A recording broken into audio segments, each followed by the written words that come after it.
Hola, ¿cómo están? Yo soy la licenciada Wendy Vilches Clavijo, estudiante de la maestría en neuropsicología de la Universidad Mayor de San Andrés, y hoy vamos a hablar de un descubrimiento que es la técnica de entrenamiento de la actividad cerebral, neurofeedback. ¿Qué es el neurofeedback? En términos más precisos, el neurofeedback puede ser definido como una forma de entrenamiento en biofeedback que utiliza un registro de ondas electroencefalográficas cerebrales como señal para lograr a través del proceso de feedback el control de la actividad propia cerebral.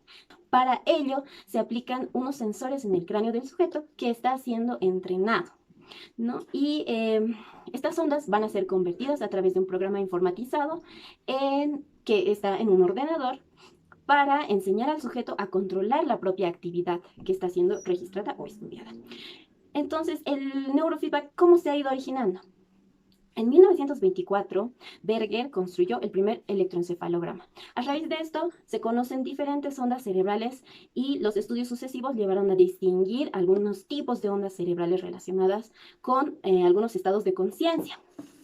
Por ejemplo, tenemos las ondas alfa en estados de relajación, las ondas delta que aparecen durante el sueño profundo, las ondas teta que predominan durante el sueño, así como aparecen en representaciones especialmente realistas, ¿no? También tenemos lo que son las ondas beta, que son las más frecuentes y típicas para un adulto que desempeña las actividades cotidianas físicas diarias.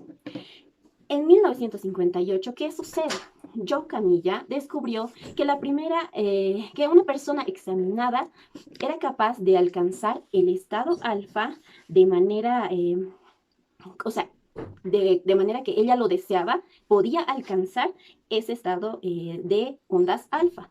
Y con esto elaboró su primera versión mejorada del aparato de electroencefalograma que le facilitaba de manera automática la señal de retroacción en forma de un tono que surgía al momento en el que las ondas alfa aparecían. De esta forma, se demostró que es posible aprender a controlar voluntariamente la actividad cerebral y por lo mismo los estados de conciencia. En este sentido empieza a nacer lo que sería el neurofeedback. En 1968, el profesor de la Universidad de Los Ángeles, Barry Sterman, comenzó a experimentar con gatos en su laboratorio. Sin entrar en detalles, el experimento consistía en aumentar un tipo específico de onda en el cerebro mediante condicionamiento operante. Es decir, cuando el gato producía dicha onda, era recompensado. Esta es la técnica que hoy es conocida evidentemente como neurofeedback. Después de varias sesiones, Sterman, ¿qué hizo? Comprobó que la ocurrencia de dicha onda había aumentado.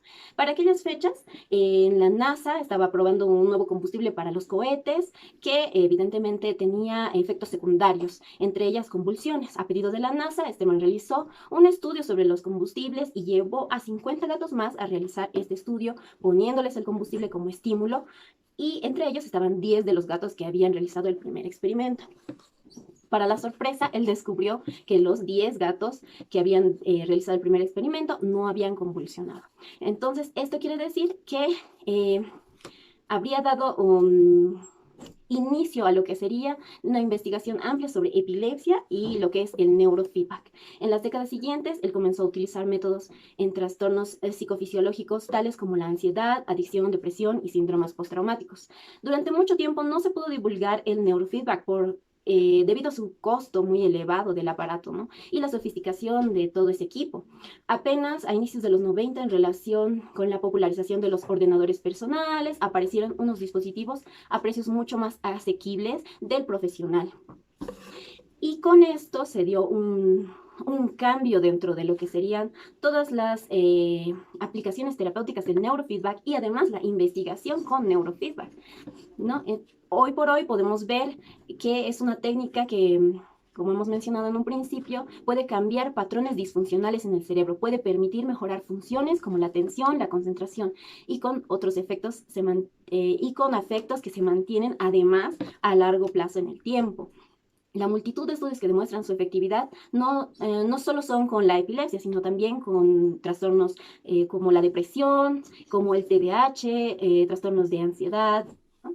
Y Bueno, a modo de resumen, aquí voy a mostrar lo que sería una tabla en donde podemos identificar cuáles serían algunos de los principales aplicaciones del neurofeedback y sus niveles de efectividad.